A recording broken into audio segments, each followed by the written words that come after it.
Hey, welcome back to Inside Four Walls. I am your host, James Madison, and we'll be talking about President Biden to end COVID-19 emergencies on May 11th. Now, Biden announced that the pandemic was over quite a few months ago when he was in Detroit, in my home state of Michigan, at the Detroit Auto Show, the first one since the pandemic. And he said, in what was very clearly a lapse in thought at the time, looked at the journalist on 60 Minutes and said, look, he's like, Mr. Biden, this is the first auto show since the pandemic, do you think we're coming out of it? And he goes, look around, man. You see people wearing masks, most people aren't wearing masks, most people are all vaccinated, we don't, pandemic's over, we're out of it, we're done with it. Everyone's like, and the journalist said, oh, are you saying the pandemic's over? Yeah, I'm saying it's over. And everyone threw a fit. And I went around telling everybody wearing a mask, like, hey, Biden said the pandemic's over. Bro, relax. It's over. But here we are, about to go into February.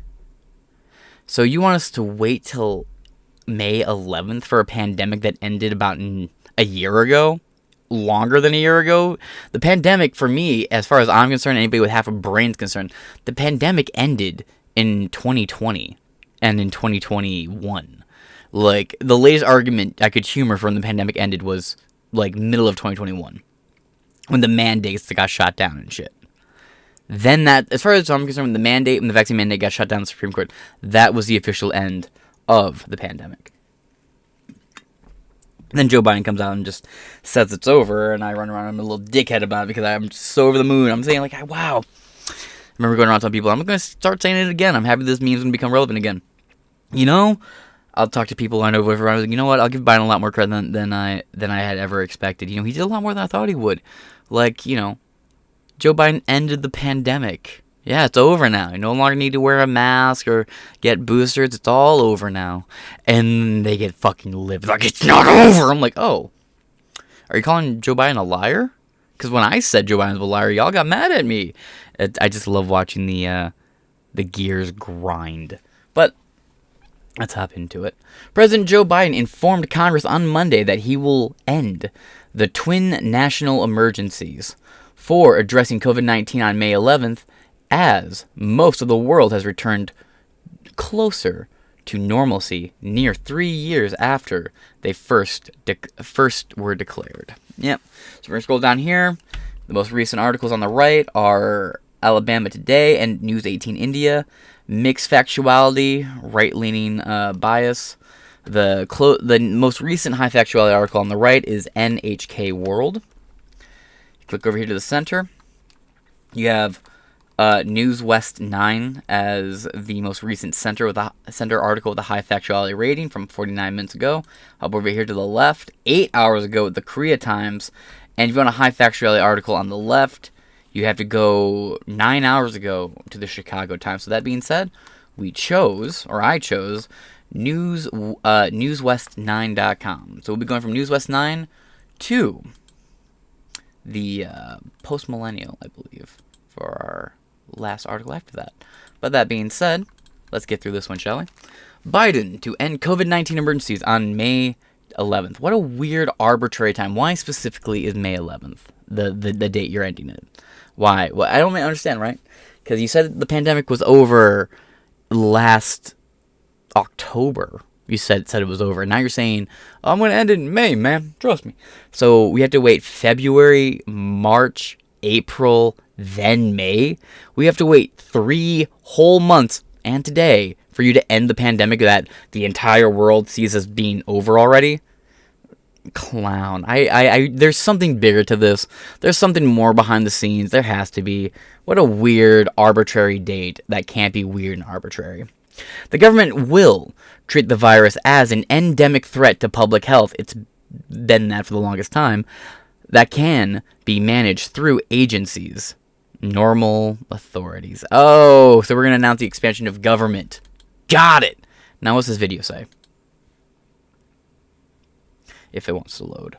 President Biden has informed Congress he will end the national emergencies for addressing COVID-19. It will become effective on May 11th.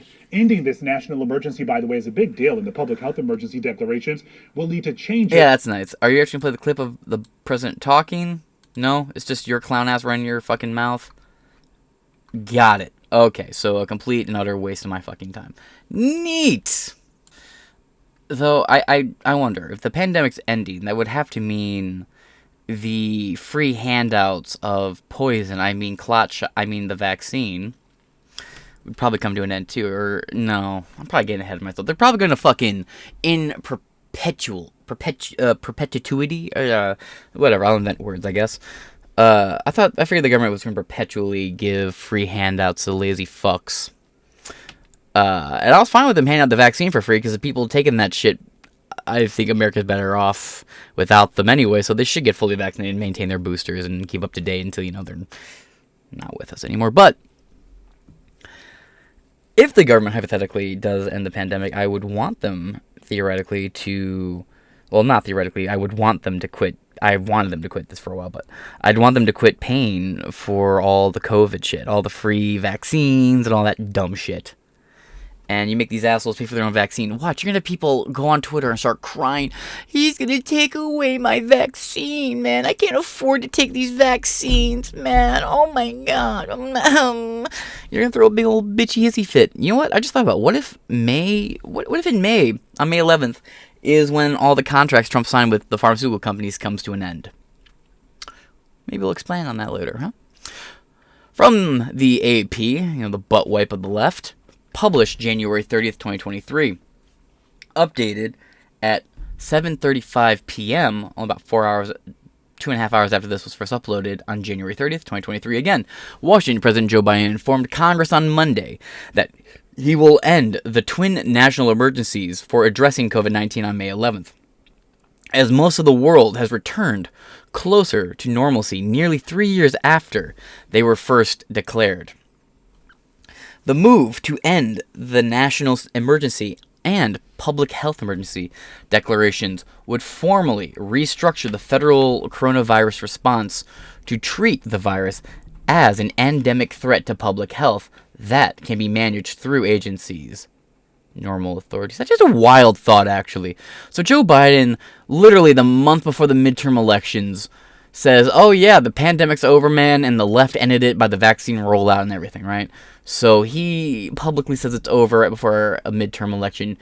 And then in May, right, we'll only be a couple months away from the elections, because May, June, July, August, September, November, that's 5 months away from presidential election season. So maybe his announcement on May 11th will be, I have ended the pandemic, man, and to continue my good work, I'm gonna run for Senate. Dog, I'm gonna be the thing, man. I'm gonna run again. 28. 28's too old for me. 24, man. I'm gonna run for president in 24 again. My running mate will be.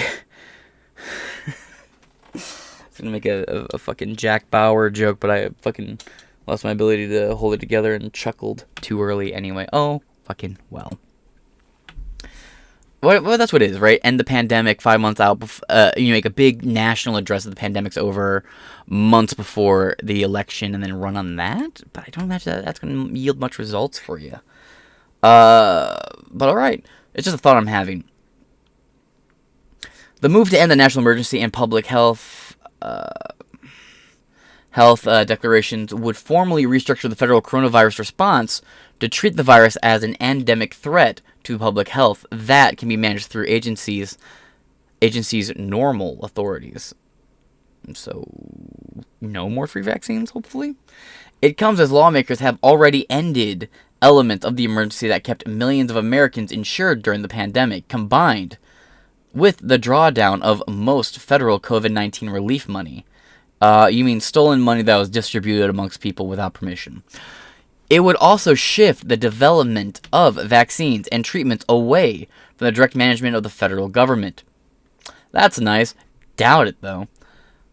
Biden's announcement comes in a statement opposing the resolutions being brought to the floor this week by House Republicans to bring emergencies to an immediate end. House Republicans are also gearing up to launch investigations on federal government's response to COVID-19. Then President Donald Trump's Health and Human Service Secretary Alex Azar first declared a public health emergency on January 31st, 2020, And Trump later declared the COVID-19 pandemic a national emergency.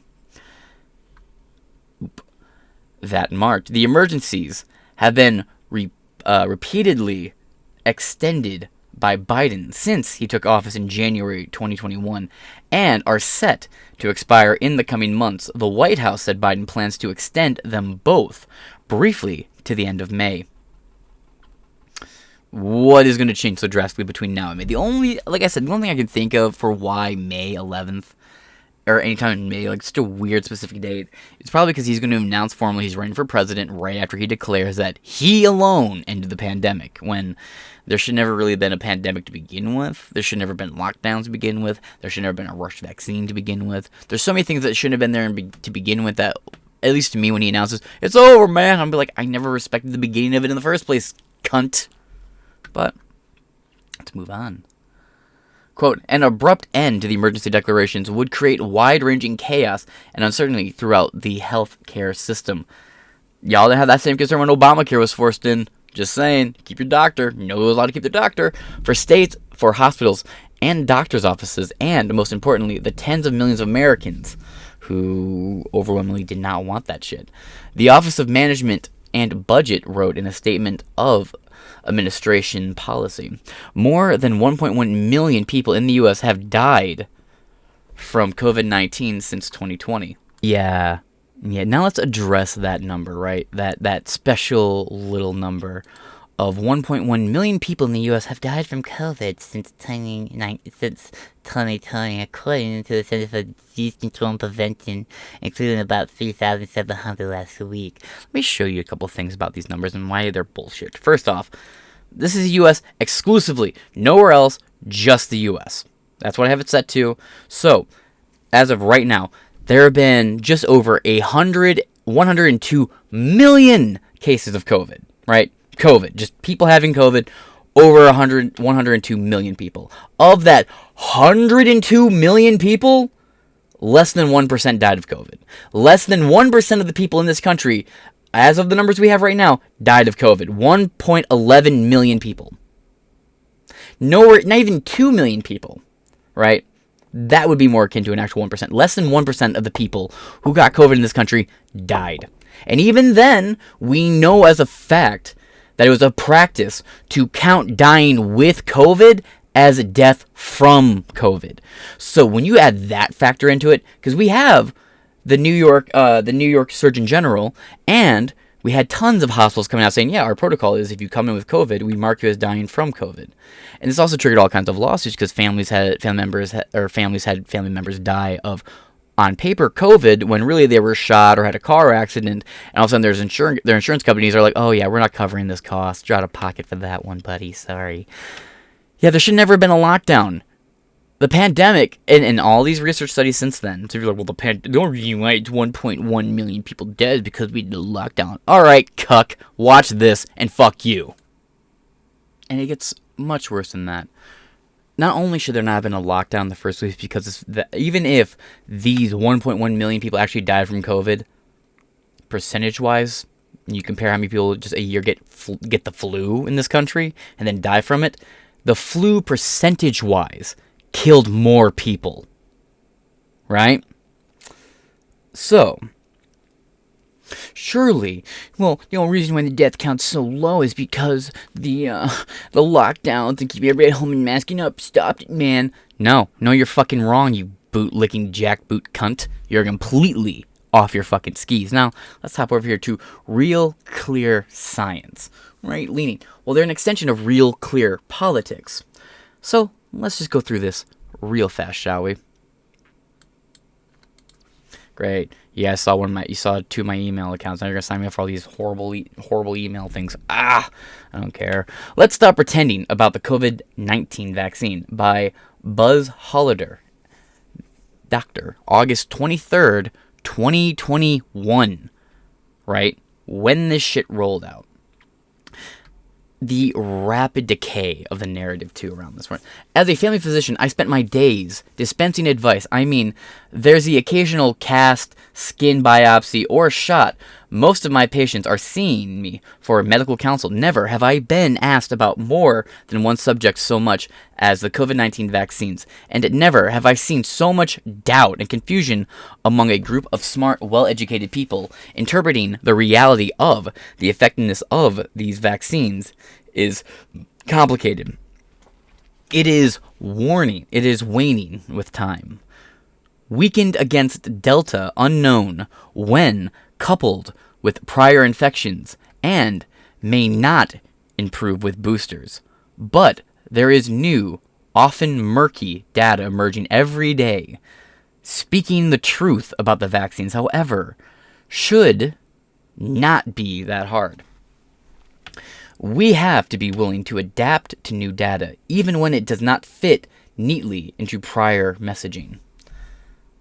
That's where institutions went astray.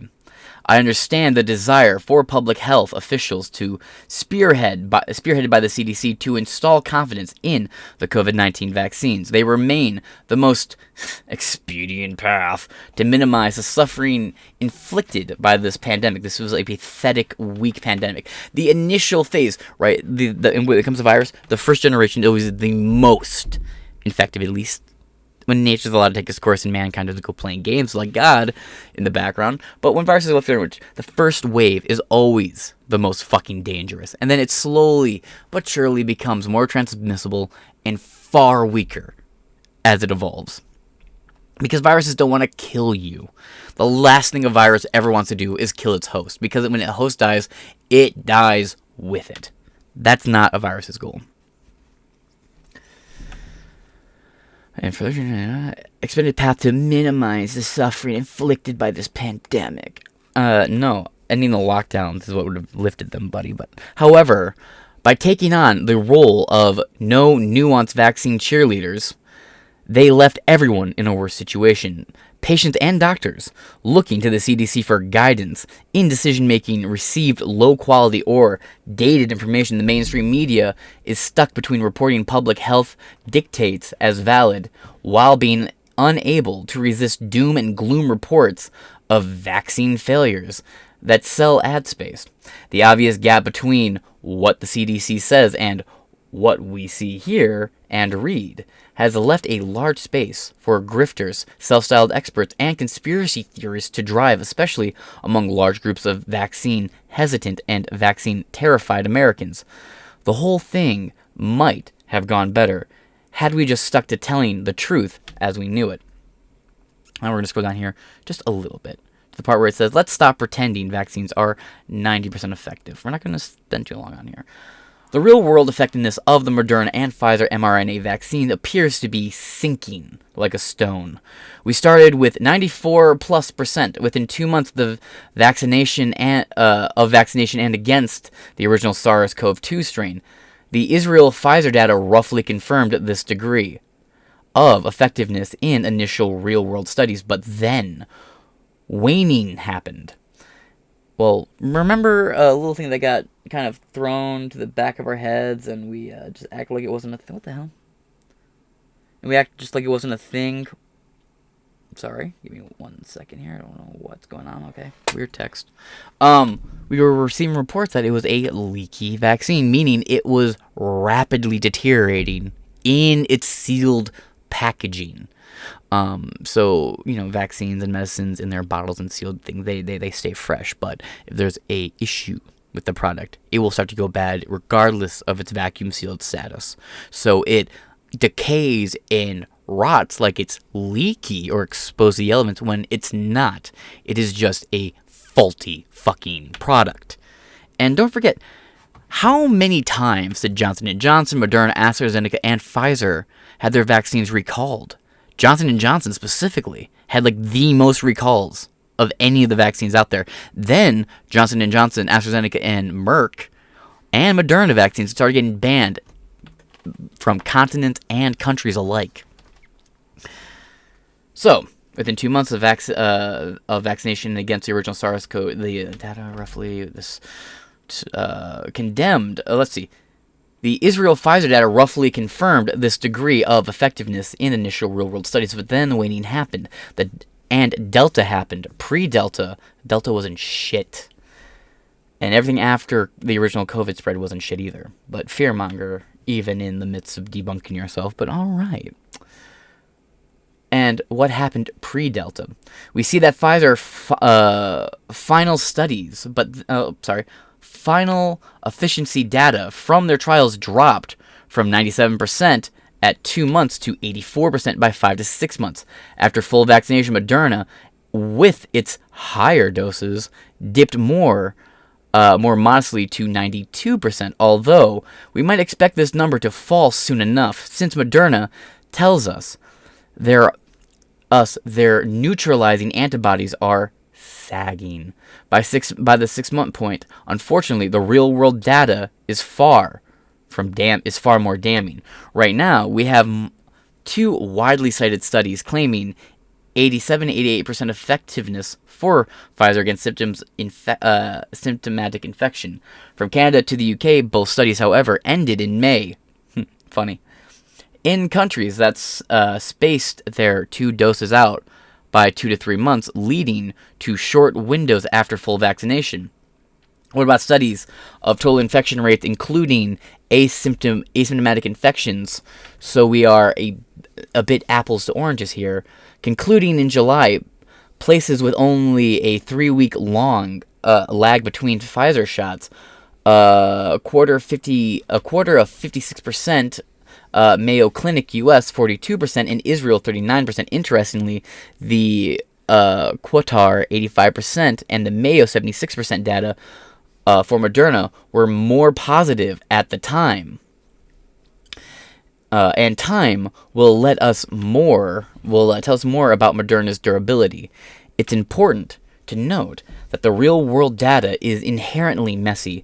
Vaccinated people might just be different than their unvaccinated case controls in the study. But when the same pattern crops up with different investigators in multiple countries, it's probably real. And now there's a reason why I'm reading an article from nearly 2 years ago, right? Like I said, we go up here August 23rd, 2021. There's a reason why I'm reading this one, because even back then, the science was showing that these politicians and the vaccines and all this stuff was probably bunk. And I'll show you where it currently sits. And it's so much worse than even this article initially thought it was with the information they had at the time. We made pharaohs of the unvaccinated. We made pariahs of the unvaccinated as menaces to the public good. Even if this might not be the most effective form of public health messaging, perhaps this made statistical sense, at least when we believe that the mRNA vaccines to reduce all... I got monoclonal antibodies, bitch, fuck you. Now, mRNA vaccines to reduce all infections, including asymptomatics, by 90%. Culped with limited data from a UK study which showed household contacts of someone with a vaccine breakthrough infections were about half as likely to develop COVID-19 as contacts of the unvaccinated person who became infected. It was reasonable to estimate that vaccinated people were almost 20 times more likely to transmit SARS-CoV-2 than the unvaccinated people. This assumption led to the CDC's recommendation that vaccinated people could drop their masks. Unfortunately, the times they are changing. The CDC famously reversed course on masks for the unvaccinated data has been mixed, but several recent reports suggest that the viral loads of those with vaccine breakthrough infections are akin to the unvaccinated, meaning vaccines are making no fucking differences statistically on the spread of COVID, meaning vaccines are making no change. This video on YouTube is gonna get me out of trouble. I'll upload it and see what happens. But this means the vaccines and the lockdowns were a waste of fucking time because the lockdowns didn't stop. And this is, again, from 2021. Towards the end of 2021, but still from 2021. And they're saying studies are showing the lockdowns did nothing. The lockdowns were worse, and more people got sick. And the vaccines are not stopping the spread either. Don't you feel good about complying? If you complied, and if you didn't, hey, what's poppin'? Be real. Anyway, let's see. Changing reports. Masks. Unfortunately, the times they are changing, the CDC famously reversed course on masks for the unvaccinated data has been mixed, but several recent reports suggest that the viral loads of those with vaccine breakthrough infections are akin to the unvaccinated. A thorough study from Singapore showed that vaccinated cases dropped their viral loads faster, but viral loads were identical in day 1 through 5, when logically we might think more transmission takes place. Lacking a proper household transmission study post-Delta, it's simply not good science to assume that the unvaccinated spread less. That the vaccinated spread less COVID than once they get infected. From a societal perspective, it is reasonable to discriminate between the no, it's not. I will not even humor that. From the societal perspective, is it reasonable to discriminate between the vaccinated and the unvaccinated given this data? My second Pfizer shot was 7 months ago, and an unvaccinated person without prior immunity is probably now only twice as likely to be infected as I am, but I can walk into a bar in New York or New York City or Paris for a drink, and a VA hospital or Mayo Clinic for work, and they cannot. Ooh, elite bourgeoisie attitude. Vaccine mandates and vaccine passports are often justified as necessary, they were never justified as far as I was concerned. And if I'm feeling this author is on my side with this one. Vaccine mandates and vaccine passports are also ESG testing phase. Hello. Are often justified as necessary to reduce transmission of contagious disasters, but I don't think the evidence is adequate at this point to make this claim. For the COVID-19 vaccines, the substantial outbreaks in exponentially well-vaccinated places like Israel, Malta, and Vermont make it clear that pushing up vaccination rates does not guarantee control of COVID-19. Of course, the other justification for requiring COVID-19 vaccines is to limit the suffering and strain on society by reducing severe diseases. Here, the legal and ethical questions are complex, and we must ask ourselves, is a potentially modest increase in vaccination rates worth the stress vaccine requirements entail? Now, here's a fun one, right? From 2021. Think about all the things we know now about the vaccine. 2021.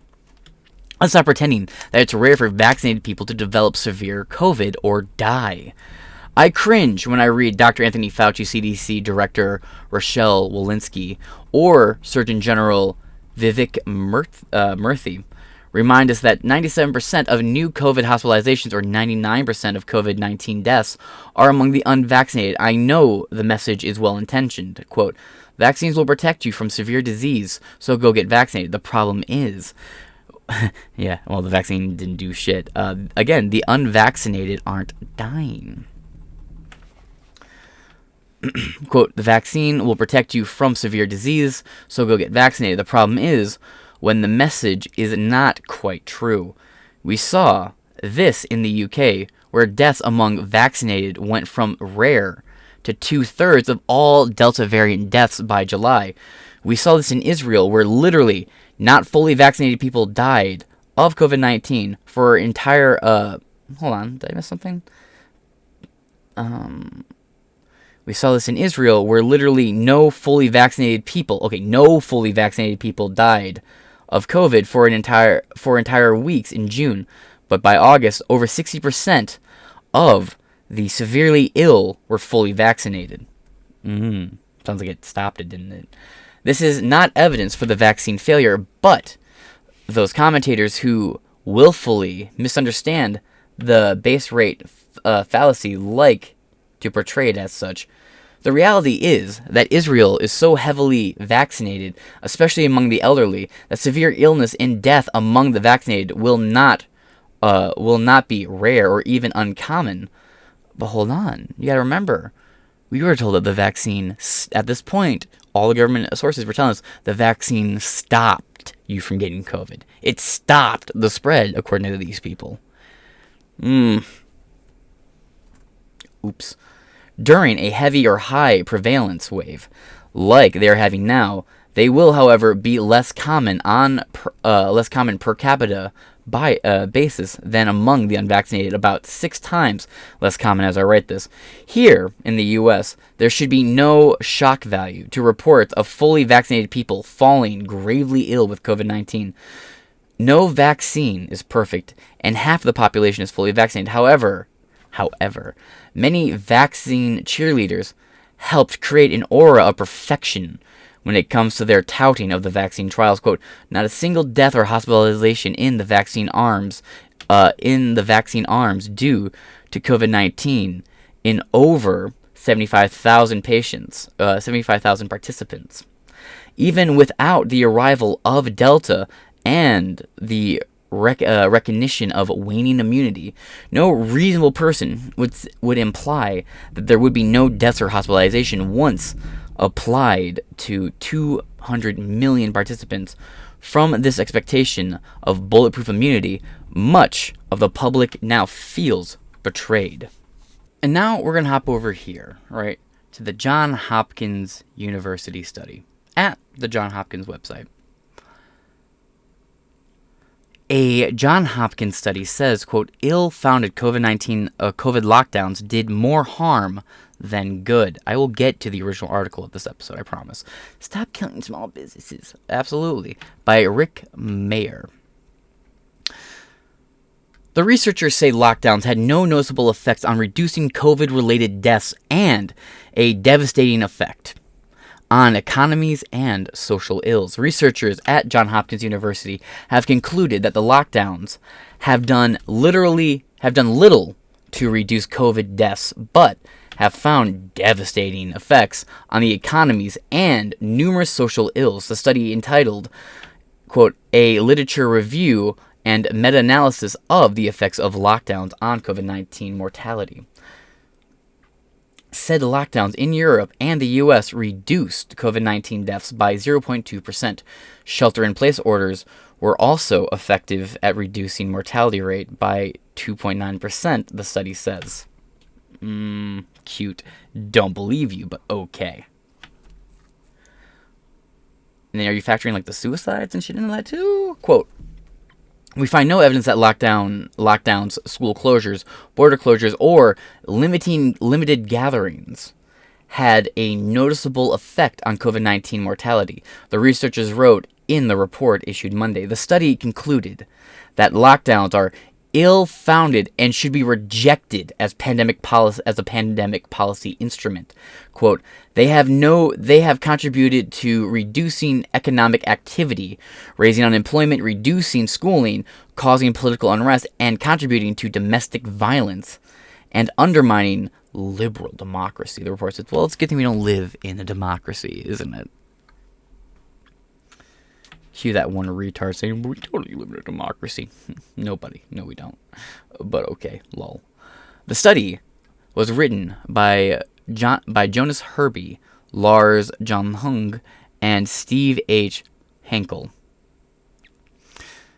of the Johns Hopkins Institute for Applied Economics, Global Health, and the Study of Business Enterprise. Read the study below.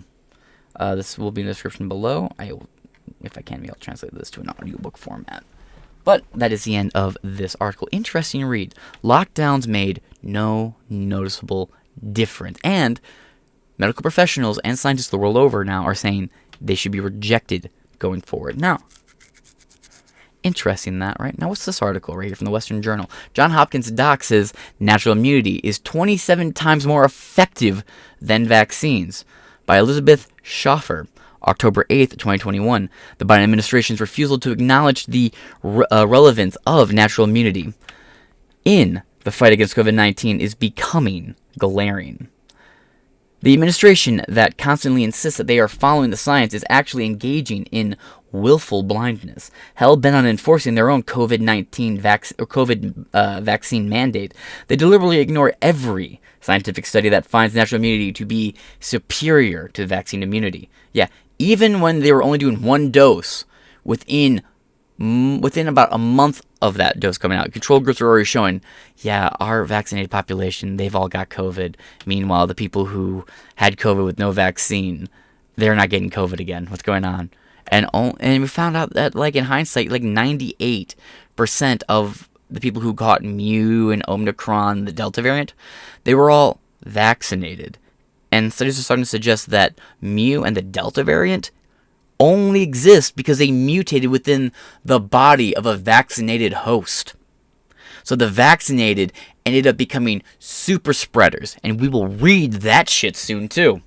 That's right, the vaccinated walking around, they're the super spreaders. They're the ones giving COVID, not to us, but to each other. That's funny. Johns Hopkins University School of Medicine professor Dr. Marty Makary appeared as a guest on Thursday's edition of Morning Wire, a podcast hosted by The Daily Wire. Quote, the data on natural immunity are now overwhelming, Markey told The Morning Wire. Quote, it turns out that the hypothesis that our public health leaders had that vaccinated immunity is better and stronger than natural immunity was wrong. They got it backwards, and now we've got data from Israel showing that natural immunity is 27 times more effective than vaccinated immunity. And that supports 15 other studies. Ooh, despised by the left for his criticism of the vaccine mandate, Markey finds it bizarre that natural immunity is not seen as legitimate in the eyes of the U.S. government. Quote, it's ruining the lives of people who are getting fired, he said. Quote, nurses who are heroes and now getting laid off, soldiers who are getting dishonorably discharged. Now they've got immunity. It's just not the type that our public health officials have sanctioned, and that's exactly what it is too. This failure of government, not failure of science, he declared, but, quote, but how about some flexibility? How about recognizing natural immunity and allowing those who have circulating antibodies to get credit? That's how they do it in parts of Europe. That's how they do it in Israel. Makary said the recent drop-off in COVID-19 cases can be attributed to both tens of millions of Americans who have already had the virus and those who have been vaccinated. That last part of that sentence does not hold so much up to hindsight, but okay. But the first part, solid on the money still. The government refuses to acknowledge that natural immunity acquired from having COVID, because they found in studies that having COVID once offered you better protection than one dose of the vaccine, and they found in studies that people who had more and more boosters of the vaccine had an increasingly decreased ability to be protected from the virus by the vaccine. Meanwhile, natural immunity seems to just keep getting stronger with time because it's like, a natural fucking part of your body, whereas the other one's like a drug that has, like all drugs, it wears off. But the physiology of your body, being able to build an immunity to it, is like permanent. So you're like, in your late 50s, your mid 50s, and you start having cell decay, which that probably worked out the system by the time I get there. So yeah, if we got there, acquired from having, let's see, the government's refuses to acknowledge that the natural immunity acquired from having had COVID-19 has played any role at all in moving us closer and faster to the desired goal of herd immunity. Makary is essentially saying natural immunity has played an enormous role. Absolutely, its impact is immeasurable. And what's funny is pre-vaccine and pre-Biden election, the left was the one saying, you need Trump's vaccine, man. Natural immunity will protect you. Are you stupid? And then all of a sudden, something clicked, and they forgot about natural immunity, and that they liked it. And all of a sudden they turned on it super quickly. This point is compelling and has been underreported. Quote, that decline in new cases of COVID is really natural immunity kicking in, Makari explained. Quote, what we're seeing is that when a very few people in a population are susceptible, that is almost everybody has has either had COVID or the vaccine. You do see this rapid decline. It's basically part of herd immunity kicking in. He believes, quote, we're done with the surges. What we may see is bumping cases, seasonally depending on pockets of the country where there's low immunity rates. And remember, breakthrough infections are real. They will happen, but they will have downgraded COVID from a major public health threat to a mild common cold or cold-like likeness. First off, there were never any call for the lockdowns. COVID was not the threat the government wanted you to think it was. Just didn't exist. Now, this guy's taking us to from just about a year ago now, right? So I can almost understand where he's maybe coming from. But,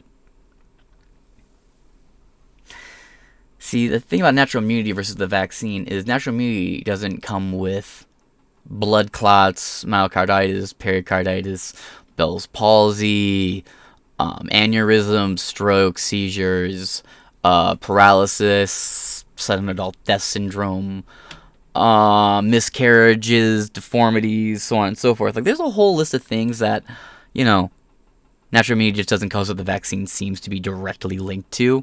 So, interesting take. But, give it enough time, a couple months from now, probably I'll say 6 months from now, it will be fully out there in the world that the vaccines are exactly the evil that we think they are. But we'll see.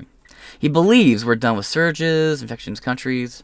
We may see a bump in cases seasonally depending on pockets of the country where there's low immunity rates. And remember, breakthrough infections are real. They will happen. But they have downgraded COVID from major public health threat, which it never was, to a mild common cold-like illness, which it always already was. Makari feels that the vaccines are safe and that complications are exceedingly rare. Right. I know a few people who might disagree with that assessment.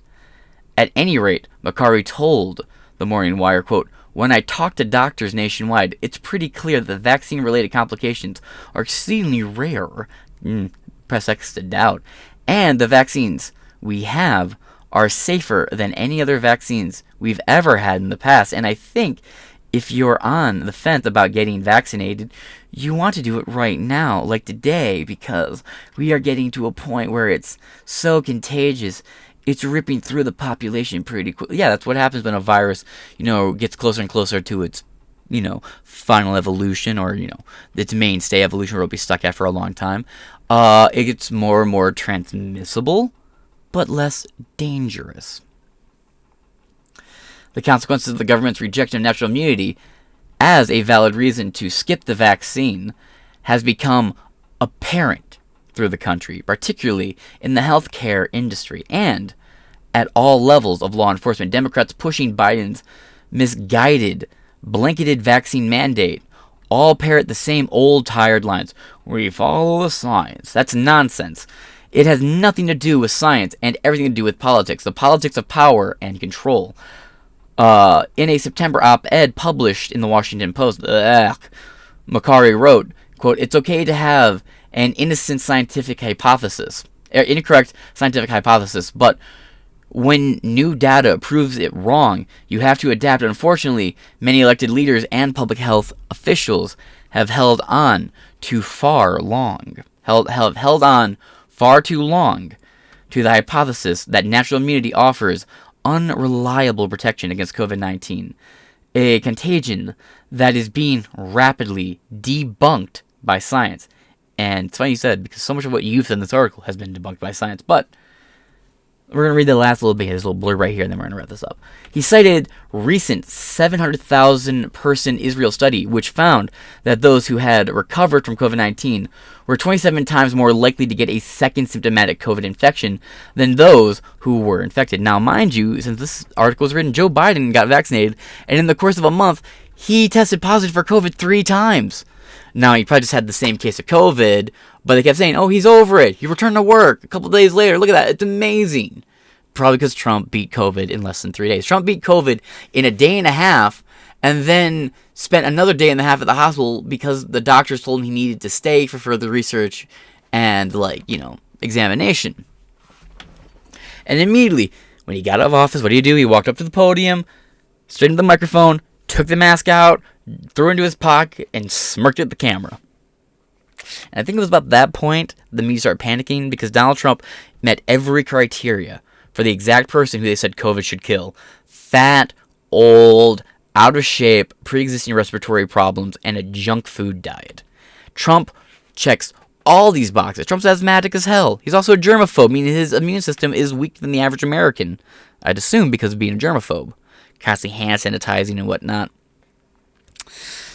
I don't know, man. When Trump beat COVID that quickly and returned to work like nothing happened, just took a weekend off basically, the press had to figure out a way to figure it out. And a lot of people I knew, that was sort of when they realized, oh, this pandemic's just a lot of bullshit, right? Because there's no reason why Trump didn't die. Like if it was as bad as they told me it was, he should have been done for. A lot of people thought he was because of his diet and his physique and everything. Nope. Not in the slightest. But move on. We're 27 times more likely to get a second symptomatic COVID infection than those who were vaccinated. The results of the Israel study, Markey wrote, confirmed that findings of Cleveland Clinic study released in June. None of the healthcare workers who had previously contracted the virus were reinfected. Meanwhile, all those who were vaccinated were reinfected severely. Lol.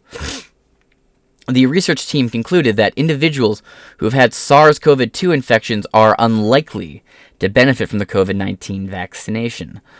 And the Cleveland Clinic's results, he noted, affirmed the conclusion of a Washington University study conducted in May, which found that that even a mild COVID infection resulted in long-lasting immunity. Maybe it's time for the Biden administration to take politics out of it and actually look at the science. And that's where we're going to stop reading this. It of course, goes on. Now, we're just going to wrap it up here at this point. But we're not done yet. We're not done yet. Before we get back and let Joe Biden and the shills finish what they were saying, let's hop over to the New York Post real quick. What's this article here? CNN analyst slammed after writing COVID deaths are being overcounted. 2.5 years late. January 14th, 2023. CNN medical analyst and WAPO columnist Dr. Lena Wen, admitted in a column Friday, and she knowingly lied about this in the past too, that the medical community is overcounting the amount of COVID deaths and hospitalizations. So, again, less than 1% of the American population that was infected with COVID died of COVID. And that's what's on books already. 1.11 million people, right? Or basically 1.1 million. Now, damn. If we're already counting that, and those are the official number we're working with, that means even less people died from COVID. And more people, as I said before, died with, and it's a well-reported fact, even in the New York Post, especially the New York Post, actually, that hospitals were told by health guidelines set by the federal government to count dying with COVID as dying from COVID. I'd be willing to bet that at bare minimum, half of the number of COVID deaths we have in this country were actually COVID deaths. I bet half of them, literally half of that million, right? So I'm willing to bet 500,500 people died from COVID up to this point. That's the money. That's the bet I'm willing to put on. That's the ballpark estimate I'm willing to put out there.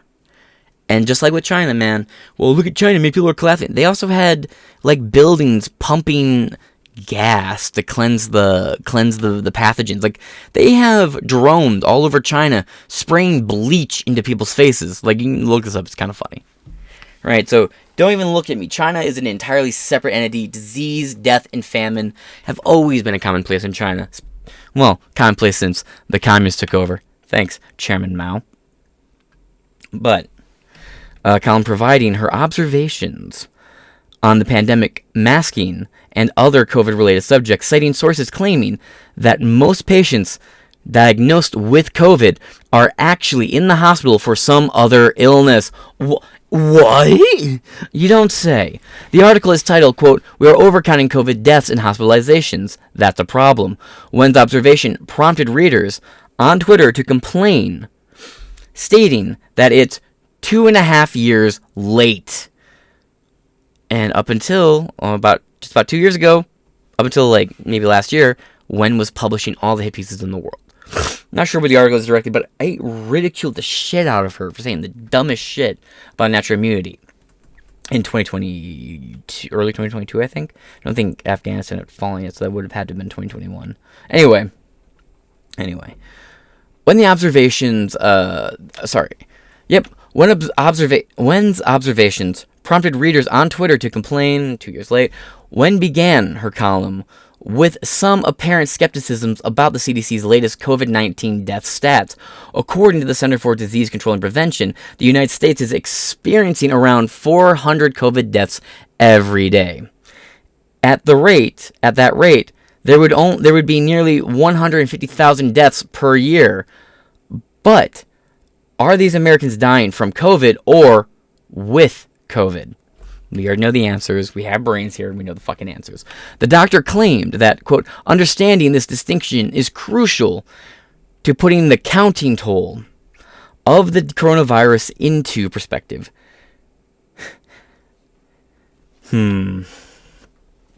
Determining how likely it is an infection will result in hospitalization or death helps people weigh their own risks.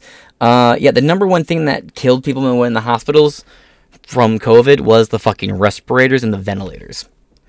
And right here, Tracy Hogue, MD, PhD, spring 2021, had good evidence that less than 40% of COVID admissions were incidental. 2021, Denmark announced they'd distinguish with versus the COVID HOSP from COVID HOSP. COVID plus deaths in DK in 2022, 60 to 70% of incidental. Amazing how long it has taken the U.S. to accept this is a problem. Blow it out.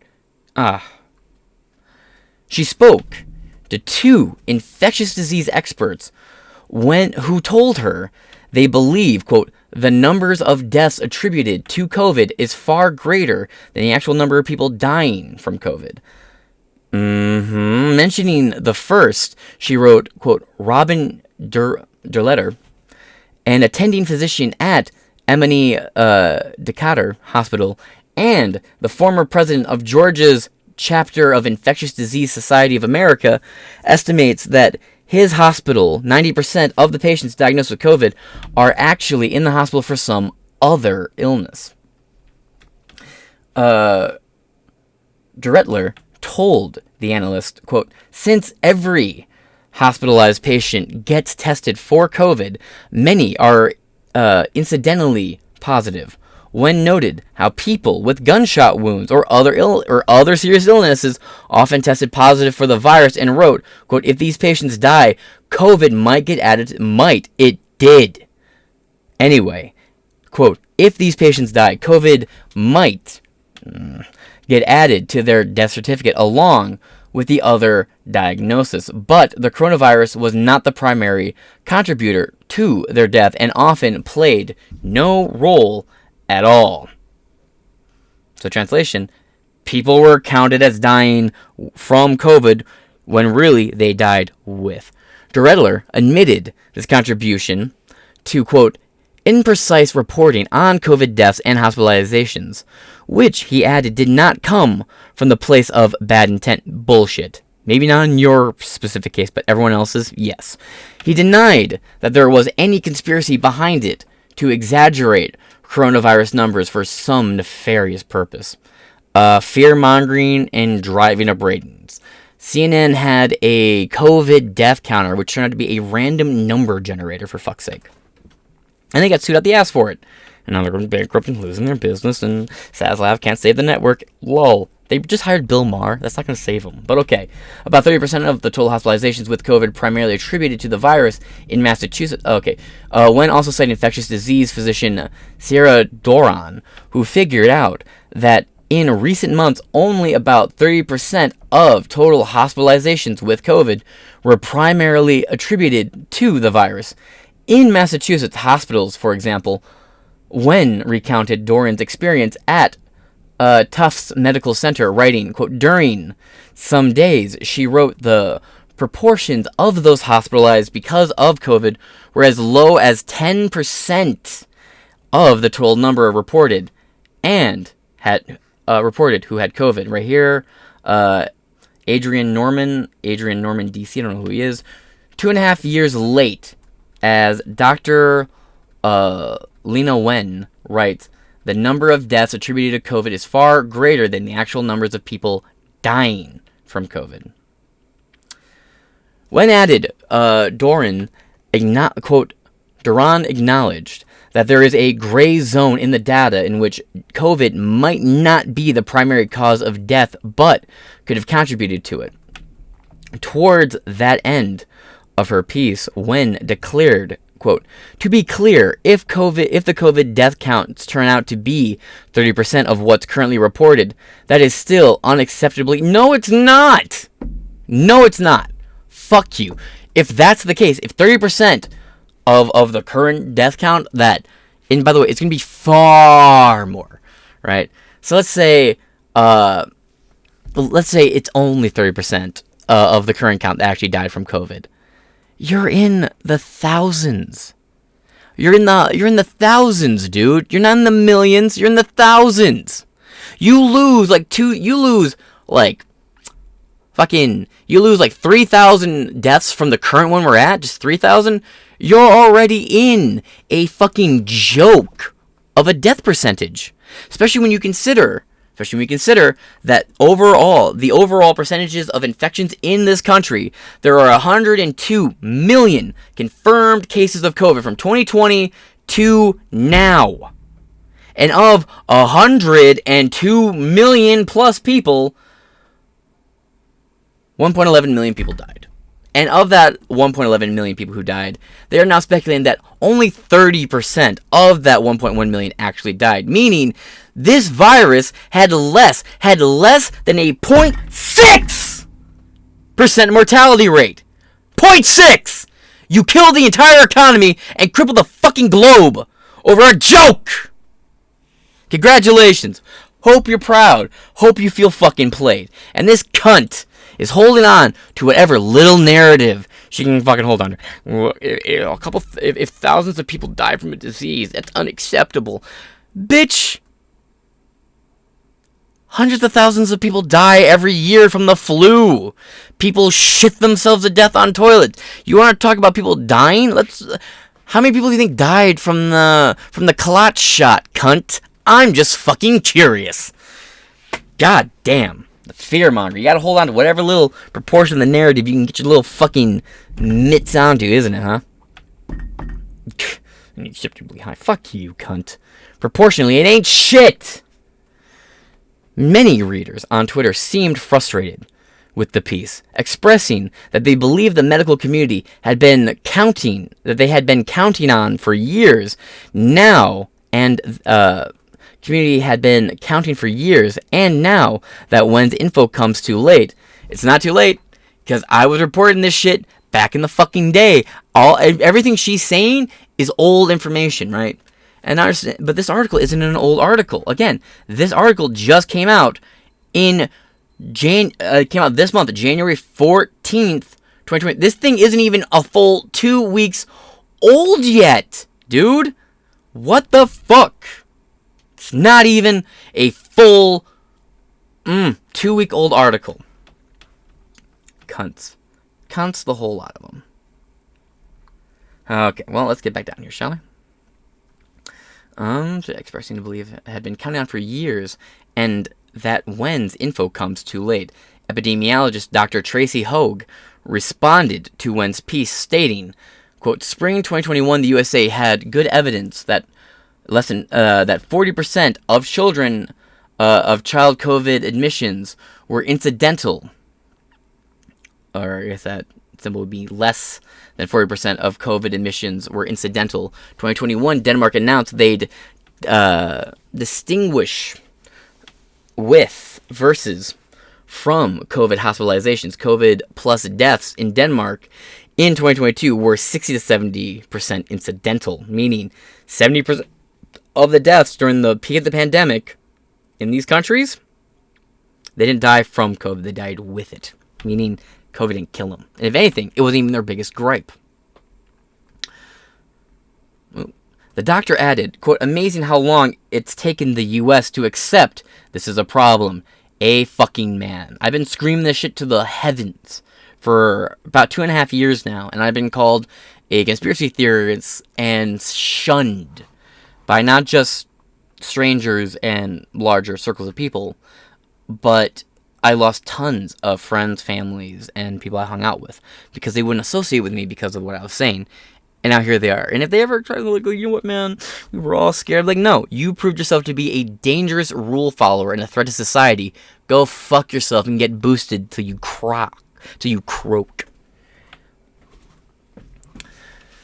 Center for Security Policy Senior Analyst J. Michael Weller slammed the WAPO over the column, stating, quote, "Not long ago, the WAPO was calling us conspiracy theorists for saying such things. Author AJK, tweeted, well, yeah, you'd think seeing this is in legacy media would offer a feeling of vindication or resolution for those of us who have been screaming about this since 2020, myself included, but really, it's just exasperation, anger, and grief. The lies cause so much harm." The Australian journalist Adam Cregdon tweeted, quote, "People saying this years ago were booted off social media." Brownstone Institute President Jeffrey Tucker tweeted, quote, This is not just recently true. This has been true for 3 years. We truly do not know how many actually died from COVID, which means that not even the CFR is accurate. Timcast staff writer Adrian Norman wrote 2.5 years late. Wow. I wonder if Tim, okay, look, it is 9:34 p.m. as of the time of this recording. And just to prove it, you can look at, just right here, right? I'm going to go Ground News. When I started recording this article, why can't I find it? 14 hours ago. I'm going to hit a little refresh now that I've been recording for a while. You're going to see that number tick up. It's going to be 16 hours ago. 16 hours ago. So I bet Tim Pool's going to read this. I'm just saying I was on top of this before Tim was, and I was more in depth than Tim Pool was. Yeah. But all right. That brings us to the end of this article by Gabriel Hayes of Fox News, writing in the New York Post. Now, let's wrap up this last article about Biden trying to fearmonger to you how scary everything truly isn't. Now, I fucked myself up. Hold on. All right, now we can wrap this up. More than 1.1 million people in the U.S. have died allegedly from COVID-19 since 2020, according to the Centers for Disease Control and Prevention, including 3,700 last week, allegedly. Most likely bullshit now that I've shown you what I've shown you. Congress has already blunted the reach of the public health emergency that had the most direct impact on Americans as political calls to end the declaration intensified. Lawmakers have refused for months to fulfill the Biden administration's request for billions more dollars to extend free COVID vaccines and testing, and the $1.7 trillion spending package passed last year and signed into law by Biden put an end to a rule that barred states from kicking people off Medicaid. unfortunately, because you will all be socialist eventually, right? And Medicaid, Medicare is just socialist. Any type of government aid and provision that is taken from stealing from the bulk of the society to give to the doesn't even count as the minority of society because they're the smallest percentage imaginable. You have communism, absolute communism, kicking people off Medicaid, and a move that is expected to see millions of people lose their coverage after April 1st. Fuck them. Quote, in some respects, the Biden administration is catching up to what a lot of people in the country have been experiencing, said Larry Levitt, an executive vice president for health policy at Krazier Family Foundation. Quote, that said, hundreds of people a day are still dying from COVID. No, they're not. Fake news. You're a lying piece of shit, Larry Levitt. Larry Levitt, you are a lying, fear-mongering cunt, sucking the cock of the establishment while having the boot of the establishment firmly on your own neck. A feat of neck gymnastics I would have seemed to believe impossible until I read your joke of a take in this article here. Silence, pussy. Still, some things will change for Americans once the emergency expires, Levitt pointed out. The cost of COVID-19 vaccines are also expected to skyrocket once the government stops buying them. Good. Good. My only complaint is, unless these dumbasses will be dying on a voluntary basis. I liked when these assholes were killing themselves by getting vaccinated. It was the best part of the vaccine. And quite frankly, it was one of the things I would bring up to people who were like, I would vote for Trump, man, but that fucking vaccine. I'm like, yeah, the vaccine's kind of dope, actually. It's killing all the people I hate. And it's doing it to them on a voluntary basis. I mean, what's there to not like? This is just fucking nominal, if you ask me. Quite frankly. Still, that part experience buying them with Pfizer saying it will charge as much as $130 per dose. Only 15% of Americans have received the recommended updated boosters that has been offered since last fall. Good. That means only 15% of that population are fucking retards who should win the Darwin Awards. If you know what winning the Darwin Awards means, it means you unalive yourself through your own stupidity. They should be allowed to. Quite frankly, I think we should get the Disney film crew here who got all those lemons to run off a cliff to film these assholes' daily lives. Maybe getting them run into traffic like a certain Pfizer employee who just tried to stop random cars when he thought they were Veritas cars. People with private insurance could have some out-of-pocket costs for vaccines, especially if they go to an out-of-network provider. Levitt said free at-home COVID tests will also come to an end. Good. If it happens. And hospitals will not get extra payments for treating COVID patients. They should never have gotten extra anything for treating COVID patients. There are hospitals. Sort of a workplace hazard. Legislators did extend for another 2 years telehealth flexibilities that were introduced as COVID-19 hit, leading healthcare systems around the country to regularly deliver care by smartphone or computer. WebMD 2.0. Fuck off. The Biden administration has previously considered ending the emergency last year, but held off amid concerns about the potential winter surge, which never happened. And it didn't. They warned about the winter surge in 21 and 22, and they're going to warn about it this year too. Watch, and it will not happen. It will not show up. It will be a fucking mirage, a fart in the wind. In cases and to provide adequate time for providers, insurers, and patients to prepare for its end. Officials said the administration would use the next 3 months to transition the response to conversational methods, warning that an immediate end to the emergency authorities, quote, would sow confusion and chaos into this critical wind down. No, the only people who were confused were the people who've been confused since the beginning. The people who were like, wear a mask, you're killing grandma. The absolute retards of our society. The very people who would be confused and thrown into chaos are the 15% who are retarded enough to maintain their booster. And I hope that 15% goes bankrupt, paying for their next supply and their next hit, their next fix, if you will. Quite frankly, I'm kind of sad that they won't be dying like they used to. Again, God doesn't weep for the death of the wicked, but I'm not God, and I won't pretend that I'm not amused when these authoritarian despots fucking croak of their own volition. They did it themselves. What's not to like? Officials said the administration would use the next 3 months to transition the response to conventional methods, warning that an immediate end to the emergency authorities, quote, would sow confusion and chaos into a wind down. Quote, to be clear, contagion of these emergency declarations until May 11th does not impose any restrictions at all on individuals' conduct with regard to COVID-19, the administration said, quote, they did not impose mask mandates or vaccine mandates. They did not restrict school or business operations. They did not require the use of medicines or tests in response to cases of COVID.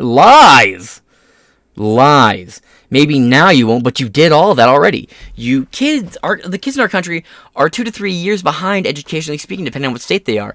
Furthermore, the federal government never had any policy or ability to do any of this stuff unless they declared martial law, and that's the only window of opportunity the federal government ever actually had to do any of this clown shit.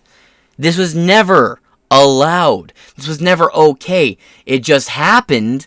And you're all trained cucks, not you listeners, but the people who complied are all trained and broken lapdogs who obeyed. The government doesn't have any authority at all to ban people from going into businesses, to ban people from getting employed, to mandate vaccines, or to enforce mask policies, or any of that. They have no authority in this country to do that.